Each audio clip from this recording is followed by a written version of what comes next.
Bashundhara LP gas, ভরসা রাখুন, স্বাচ্ছন্দ্যে থাকুন। দেশে করোনায় রেকর্ড 101 জনের মৃত্যু, কমেছে শনাক্ত। হাসপাতালে চাপ কমলেও আইসিইউ শয্যা সংকটে অসহায় রোগীদের আহাজারি। বলতেছে অক্সিজেন নাই, আপনারা ঢাকা মেডিকেল নিয়ে যান। মসজিদে জামাতে 20 জনের বেশি অংশ না নেয়ার ঘোষণা বাস্তবসম্মত নয় বলছেন মুসল্লিরা। আয়তন অনুযায়ী সিদ্ধান্ত নেবে মসজিদ কমিটি, পরামর্শ ইসলামী চিন্তাবিদদের। আটকে পড়া প্রবাসীদের 5 দেশে যেতে কাল থেকে বিশেষ ফ্লাইট। আগে কাটা থাকলে লাগবে না টিকিট। হজ যাত্রী সুরক্ষায় শিগগিরই আইন, অনিয়ম পেলেই এজেন্সির নিবন্ধন বাতিল।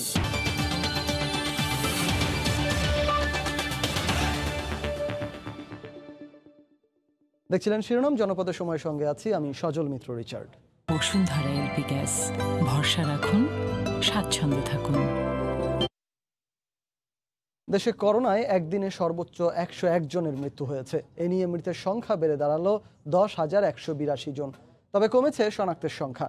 এদিকে সর্বাত্মক লকডাউনে রাজধানীর হাসপাতালগুলোতে রোগীর চাপ কমলেও আইসিইউ সংকট বেড়েছে।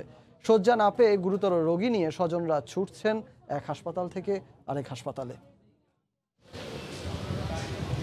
50 মাহবুবুর রহমান কিডনি জটিলতা সহ নানা শারীরিক সমস্যায় ভুগতে থাকা এই রোগীর অক্সিজেনের মাত্রা নেমে এসেছে 60-এর নিচে। কুর্মিটোলা জেনারেল হাসপাতালে একটি আইসিইউ শয্যার জন্য 4 দিনের অপেক্ষা শেষে মুমূর্ষুর অবস্থাতেই অন্য হাসপাতালের দিকে তার যাত্রা।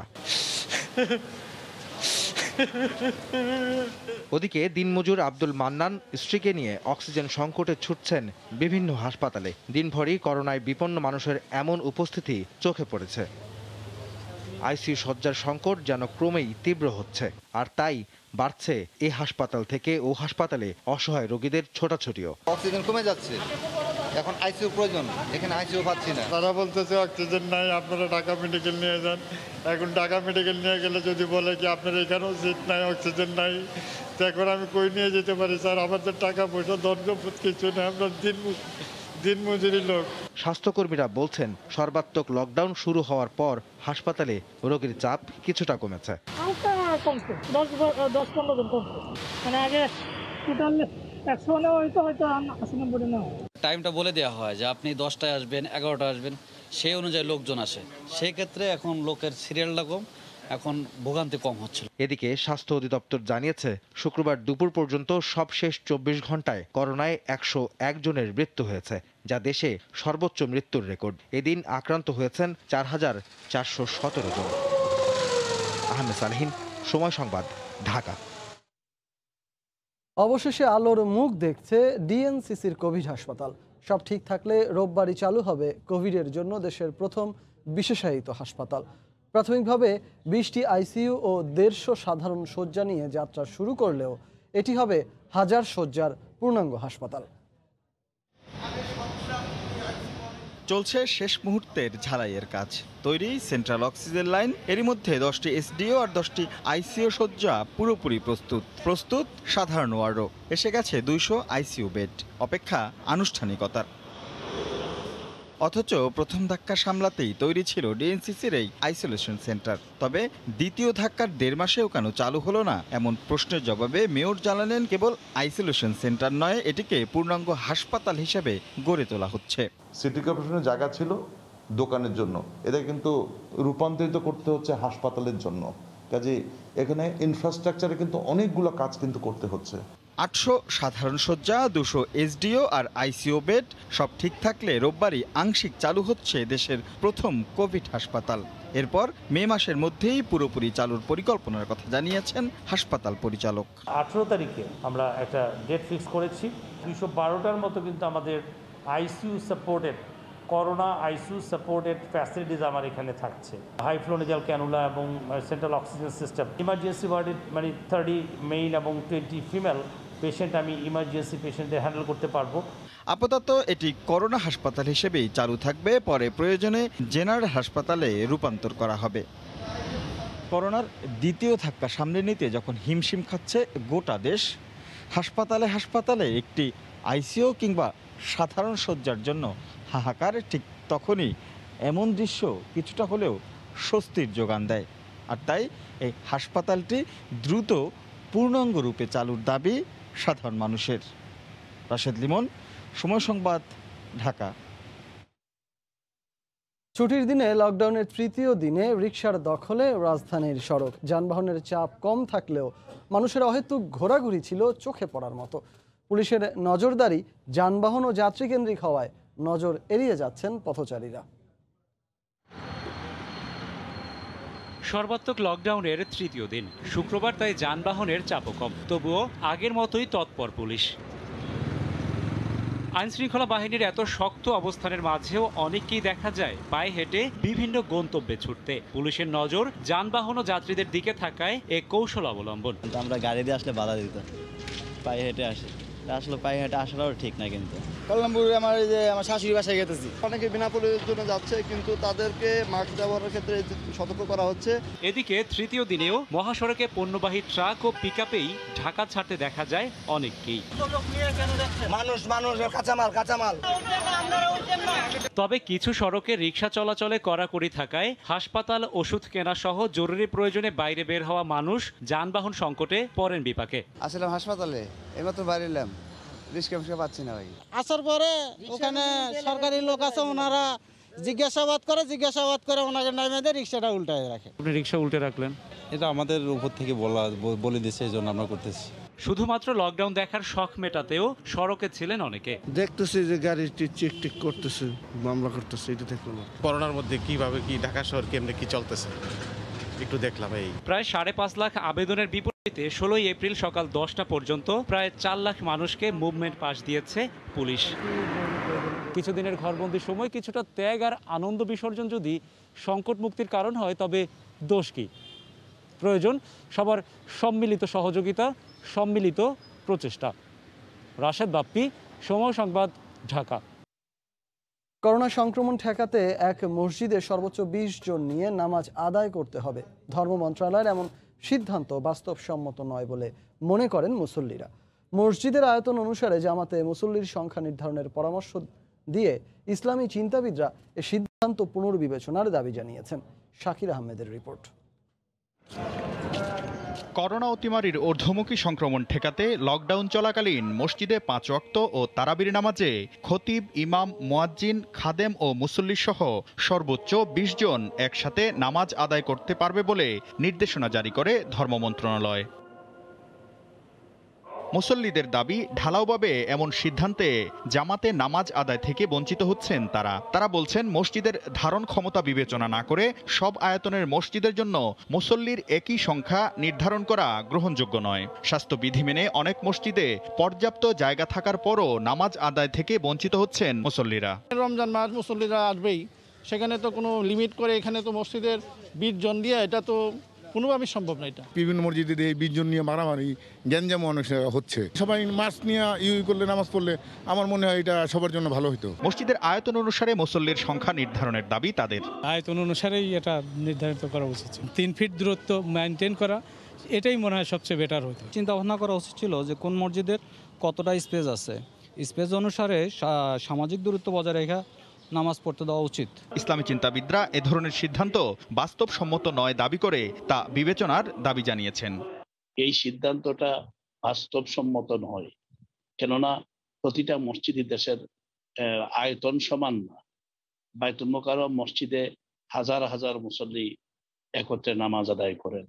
এখানে স্বাস্থ্যবিধি মেনে উল্লেখযোগ্য পরিমাণ মুসল্লিরা এখনো নামাজ পড়তে পারে। এইটা আরো আলাপ আলোচনা করে একটা সিদ্ধান্ত তাদের নেওয়া উচিত ছিল। এছাড়া রমজান মাসে রোজাদারদের ইবাদতে আগ্রহের বিষয়টি গুরুত্ব দিয়ে এ বিষয়ে দ্রুত যৌক্তিক সিদ্ধান্ত গ্রহণের দাবি মুসল্লি ও ইসলামী চিন্তাবিদদের। শাকির আহমেদ, সময় সংবাদ, ঢাকা। লকডাউনের কারণে আটকে পড়া প্রবাসী কর্মীদের জন্য কাল থেকে বিশেষ ফ্লাইট চালু হচ্ছে। সৌদি আরব, সংযুক্ত আরব আমিরাত, ওমান, কাতার ও সিঙ্গাপুর, এই 5টি দেশে প্রবাসী কর্মীদের পরিবহন করা হবে। যাদের টিকিট কাটা আছে তাদের আর নতুন করে টিকিট নিতে হবে না। করোনার দ্বিতীয় ঢেউ মোকাবিলায় মঙ্গলবার মধ্যরাত থেকে 1 সপ্তাহের জন্য বাতিল করা হয় সব দেশের সঙ্গে আন্তর্জাতিক ফ্লাইট। এতে ছুটিতে দেশে আসা প্রবাসী কর্মীদের কর্মস্থলে ফেরা অনিশ্চিত হয়ে পড়ে। হতাশায় মুষড়ে পড়েন ভিসা পাওয়া নতুন 1 লাখ কর্মী। এই প্রেক্ষাপটে প্রবাসীদের রুটি রুজির কথা ভেবে লকডাউনের কঠোর বিধিনিষেধের মধ্যেই প্রবাসী কর্মী অধ্যুষিত 5টি দেশে শনিবার থেকে আবারও ফ্লাইট চালু হচ্ছে। বিভিন্ন এয়ারলাইন্সের নিয়মিত ফ্লাইটগুলো বিশেষ ফ্লাইট হিসেবে পরিচালিত হবে। যাদের ভিসা ও আকামার মেয়াদ শেষের পথে তারাই বিশেষ ফ্লাইটে অগ্রাধিকার পাবে। আর টিকিট কেটেও গত 3 দিনে যেসব কর্মী ফ্লাইট বন্ধের কারণে যেতে পারেনি তাদের জন্য অতিরিক্ত ফ্লাইটের ব্যবস্থা করা হবে। বাংলাদেশ ছাড়া শুধু ওই 5টি দেশের এয়ারলাইন্স ফ্লাইট পরিচালনার অনুমতি পাবে। স্পেশাল ফ্লাইটে আমাদের এই 5টা দেশের যাত্রীরা আমাদের যারা চাকরির অপেক্ষা আছে তারা যেতে পারবে। মিডল ইস্টের 4টা আর সিঙ্গাপুর। যেই ফ্লাইট গুলো চলতেছিল এখন দিনে প্রতিদিন যেভাবে চলতেছিল, যে এয়ারলাইন গুলো অপারেট করতেছিল, ওগুলো কি আমরা স্পেশাল ফ্লাইটের আবেদনের ভিত্তিতে স্পেশাল ফ্লাইট করে দিচ্ছি। এয়ারলাইন্সগুলোর বেশি ভাড়া নেওয়া বন্ধে তদারকির পাশাপাশি মধ্যপ্রাচ্যগামী অন্যান্য দেশের এয়ারলাইন্সকেও ফ্লাইট পরিচালনার অনুমতি দেওয়ার আহ্বান জানিয়েছে ট্রাভেল এজেন্টরা। মধ্যপ্রাচ্যগামী যত এয়ারলাইন্স বাংলাদেশ থেকে অপারেটেড হয় তাদের সবাইকে ফ্লাইট পরিচালনার অনুমোদন দিতে হবে। এর ফলে ভাড়া বেশি নেওয়ার যে প্রবণতা সেটা কমে যাবে। তবে জরুরি প্রয়োজন ছাড়া প্রবাসী কর্মীদের দেশে না আসার অনুরোধ করা হয়েছে। যারা আসবেন কোভিড নেগেটিভ সনদ থাকলেও তাদের 14 দিনের প্রাতিষ্ঠানিক কোয়ারেন্টিনে থাকতে হবে। হাজেরা শিউলি, সময় সংবাদ, ঢাকা। হজ ও উমরা ব্যবস্থাপনা নিশ্চিত করা এবং হজ যাত্রীদের স্বার্থ সুরক্ষায় আইন আসছে শিগগিরই। হজ ও উমরা এজেন্সিগুলো অনিয়ম করলে নিবন্ধন বাতিলের পাশাপাশি সর্বোচ্চ 50 লাখ টাকা জরিমানার বিধান রেখে হচ্ছে এই আইন। হাজেরা শিউলির আরও একটি রিপোর্ট। গত 50 বছরেও হজ ব্যবস্থাপনার জন্য হয়নি কোনো আইন। সৌদি কর্তৃপক্ষের পরিবর্তিত নীতি ও চাহিদার আলোকে প্রতি বছর নতুন নীতিমালা বা প্রজ্ঞাপন জারি করা হয়, কিন্তু আইনি কাঠামো না থাকায় হজ এজেন্সিগুলোর প্রতারণা বা অনিয়মের বিরুদ্ধে ব্যবস্থা নিতে অনেক ক্ষেত্রে সমস্যায় পড়তে হয় কর্তৃপক্ষকে। আইনটা হবে জনবান্ধব এবং বেসিক্যালি এই হজ ব্যবস্থাপনায় অধিকতর স্বচ্ছতা আনা, একটা লিগাল স্ট্রাকচারে আনার জন্য আইনটা করা হচ্ছে। কত জরিমানা করা যাবে সেটা সুনির্দিষ্ট ছিল না, এখন আমরা সুনির্দিষ্ট একটা ফিগার দিয়েছি। সর্বোচ্চ 50 লাখ টাকার জরিমানার বিধান এবং হজযাত্রীর শারীরিক ক্ষতির দায় এজেন্সিগুলোর ওপর চাপানো যৌক্তিক নয় বলে দাবি হজ এজেন্সিগুলোর। আপনার লাইসেন্সের দাম হচ্ছে 20 লক্ষ টাকা, আপনি এখানে শাস্তির বিধান করে রাখবেন 50 লক্ষ টাকা, তাহলে বাকি টাকা কোত্থেকে দিবে? বেসরকারি এবং সরকারি ব্যবস্থাপনা উভয় ব্যবস্থাপনার হজ যাত্রীদের যাতে স্বার্থ সুরক্ষিত হয় সে বিষয়ে আমাদের সকলের খেয়াল রাখা উচিত। তবে ধর্ম মন্ত্রণালয় বলছে আইনটি সবার জন্য, শুধু বেসরকারি এজেন্সির জন্য নয়। হজযাত্রী যদি মনে করেন প্রয়োজনীয় সেবা দিতে ব্যর্থ হয়, আমরা হয়রানি বা ভোগান্তি করে নির্ধারিত যে আচরণবিধি করব আমরা একটা এজেন্সির জন্য, সেটা যদি লঙ্ঘন করে, এবার এই লঙ্ঘন যদি সরকারিভাবে যারা যাবে তারা যদি আমাদের গাইডরা করে বা আমাদের হজ অফিসের লোকরা করে, একই প্রযোজ্য এটা। প্রস্তাবিত আইনে কোনো এজেন্সির বিরুদ্ধে অনিয়ম ও দুর্নীতির অভিযোগ প্রমাণ হলে জামানত বাজেয়াপ্তের পাশাপাশি জরিমানা আদায় প্রয়োজনে সম্পত্তি ক্রয়ের বিধান রাখা হয়েছে। হাজেরা শিউলি, সময় সংবাদ, ঢাকা। হেফাজতে ইসলামের যুগ্ম মহাসচিব মামুনুল হকের নৈতিক স্খলনের বিষয়টি স্বীকার করে হতাশা ব্যক্ত করেছেন সংগঠনটির শীর্ষ নেতারা। তাকে বহিষ্কারের প্রস্তাবও করেছিল একটি অংশ, তবে সংগঠনটির আমির জুনায়েদ বাবুনগরী সেই প্রস্তাব নাকচ করে দিয়েছেন। গ্রেফতার হওয়া হেফাজত নেতাদের জিজ্ঞাসাবাদের ভিত্তিতে এমন তথ্য জানিয়েছে পুলিশ। এছাড়া হেফাজতের সাম্প্রতিক তাণ্ডবে জামায়াত শিবির সহ জঙ্গিদের সম্পৃক্ততাও পাওয়া গেছে বলে জানায় পুলিশ। বুলবুল রেজার রিপোর্ট। হেফাজতে ইসলামের কেন্দ্রীয় সাংগঠনিক সম্পাদক আজিজুল হক ইসলামাবাদীকে রোববার গ্রেফতার করে পুলিশ। এছাড়াও এখন পর্যন্ত গ্রেফতার করা হয়েছে হেফাজতের সহকারী মহাসচিব মুফতি সাখাওয়াত হোসাইন রাজি, সাবেক প্রচার সম্পাদক মুফতি ফখরুল ইসলাম, ঢাকা মহানগর কেন্দ্রীয় কমিটির সহসভাপতি মাওলানা মঞ্জুরুল ইসলাম আফেন্দি এবং কেন্দ্রীয় কমিটির সহ প্রচার সম্পাদক মুফতি শরীফুল্লাহকে। মামুনুল হকের রিসোর্ট কাণ্ডের পর গেল রোববার হাটহাজারী মাদ্রাসায় জরুরি বৈঠকে বসেন কেন্দ্রীয় কমিটির নেতারা। বৈঠকে মামুনুল হকের নৈতিক স্খলনের বিষয়টি স্বীকার করে হতাশা ব্যক্ত করেন সংগঠনটির শীর্ষ নেতারা। সংগঠন থেকে তাকে বহিষ্কারের প্রস্তাব দেন আজিজুল হক ইসলামাবাদী। প্রস্তাব নাকচ করে দেন সংগঠনটির আমির জুনায়েদ বাবুনগরী। এই মুহূর্তে বহিষ্কার করা হলে তিনি গ্রেফতার হতে পারেন, ফলে এই সিদ্ধান্ত থেকে সরে আসা হয়। রিসোর্ট কাণ্ড তদন্তে 3 সদস্যের কমিটি করা হয়। কমিটিতে রাখা হয় হেফাজতের কেন্দ্রীয় নায়েবে আমির মাওলানা হাফেজ তাজুল ইসলাম, সহকারী মহাসচিব সাখাওয়াত হোসাইন রাজি এবং হাটহাজারী মাদ্রাসার সিনিয়র শিক্ষক ডক্টর মাওলানা নুরুল আফসার আজহারকে। তার এই অনৈতিক কর্মকাণ্ড নিয়ে তাদের অনেকেই এখন উষ্মা প্রকাশ করছে আমাদের কাছে। শুধু হেফাজত নয়, সাম্প্রতিক সহিংসতায় জামায়াত সহ জঙ্গিদেরও সম্পৃক্ততার প্রমাণ পাওয়া গেছে বলে দাবি পুলিশের। হেফাজতকে ঘিরে এবং হেফাজতের সাথে আরও কিছু গোষ্ঠী, বিশেষ করে জামাত শিবির থেকে শুরু করে যারা এন্টি গভর্নমেন্ট এলিমেন্ট আছে তারাও কিন্তু এই সুযোগকে কাজে লাগিয়েছে। তার ভিতর জঙ্গি গোষ্ঠীও আছে। বর্তমান প্রজন্মের স্বপ্নকে ধ্বংস করার জন্য হেফাজতের কর্মকাণ্ডকে যথেষ্ট বলে মনে করে পুলিশ। হেফাজত একাই এই স্বপ্নকে ভেঙে দেওয়ার জন্য যথেষ্ট। বুলবুল রেজা, সময় সংবাদ, ঢাকা। লাখ লাখ টাকা খরচ করে জেলেরা সাগরে গেলেও তাদের জালে ধরা পড়ছে না কাঙ্ক্ষিত মাছ। খালি ট্রলার নিয়েও ফিরছেন অনেকে। জেলেদের দাবি, গত কয়েক মাস ধরে সাগরে মাছের আকাল চলছে। আরো জানাচ্ছেন সুজাউদ্দিন রুবেল। বাঁকখালী নদীর তীরে ট্রলার ফিরছে মাছ নিয়ে, তবে পরিমাণ একেবারেই কম। আবার অনেক জেলে ফিরেছেন খালি ট্রলার নিয়ে। জেলেরা বলছেন সাগরে মাছের আকাল চলছে, জাল ফেললেও মিলছে না মাছের দেখা। ফলে ট্রলারে খাবার শেষ হয়ে যাওয়ায় সামান্য মাছ নিয়ে ফিরতে বাধ্য হচ্ছেন ঘাটে। মাছের অবস্থা খুবই খারাপ, এবছরের তুলনায় একদম মাছ নেই। দাম বাড়তে এখন রমজান মাসে মনে করেন মাছ কম সাগরে। আমাদের এখানে মাছ নাই, আমাদের ব্যবসা নাই, আর লকডাউন দিছে সরকারে। কক্সবাজার মৎস্য অবতরণ কেন্দ্রে সবসময় ভরা থাকে সামুদ্রিক মাছে, কিন্তু এখন অবতরণ কেন্দ্রে মাছের আকাল। ফলে মাছের দাম বাড়তি, যে কারণে লোকসান গুনতে হচ্ছে বলে দাবি মৎস্য ব্যবসায়ীদের। অন্য বছর তোমার এবছর মাছ কম। 1 লাখ টাকা খরচ করে ভাই মাছ পাই 2 লাখ টাকা, 10-20 হাজার টাকা 30 হাজার টাকা এরকম বিক্রি করতেছে। মৎস্য অবতরণ কেন্দ্রের মার্কেটিং কর্মকর্তা জানালেন, রাজস্ব আদায় কম হওয়ার পাশাপাশি সাগরে মাছের আকাল চলায় জেলেদের মাছ শিকারে পাঠাচ্ছেন না অনেক ট্রলার মালিক। আমাদের প্রায় অর্ধেকের রাজস্ব আয়ও কমে গেছে, মাছের অবতরণও পরিমাণ কমে গেছে। গেল বছর কক্সবাজার মৎস্য অবতরণ কেন্দ্রে ফেব্রুয়ারি, মার্চ ও 14 এপ্রিল পর্যন্ত অবতরণ হয়েছিল প্রায় 2700 মেট্রিক টন সামুদ্রিক মাছ, কিন্তু এবছর অবতরণ হয়েছে 1600 মেট্রিক টন মাছ। সুজাউদ্দিন রুবেল, সময় সংবাদ, কক্সবাজার। জানিয়ে দিচ্ছি জনপদের সময় শিরোনামগুলো। দেশে করোনায় রেকর্ড 101 জনের মৃত্যু, কমেছে শনাক্ত। হাসপাতালের চাপ কমলেও আইসিইউ শয্যা সংকটে অসহায় রোগীদের আহাজারি।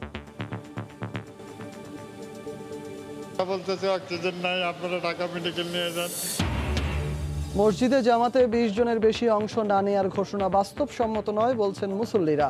আয়তন অনুযায়ী সিদ্ধান্ত নেবে মসজিদ কমিটি, পরামর্শ ইসলামী চিন্তাবিদদের।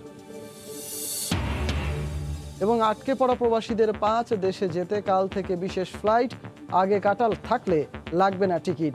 হজ যাত্রী সুরক্ষায় শিগগিরই আইন, অনিয়ম পেলেই এজেন্সির নিবন্ধন বাতিল। এই ছিল এখনকার মতো, আর সঙ্গে থাকুন সময়।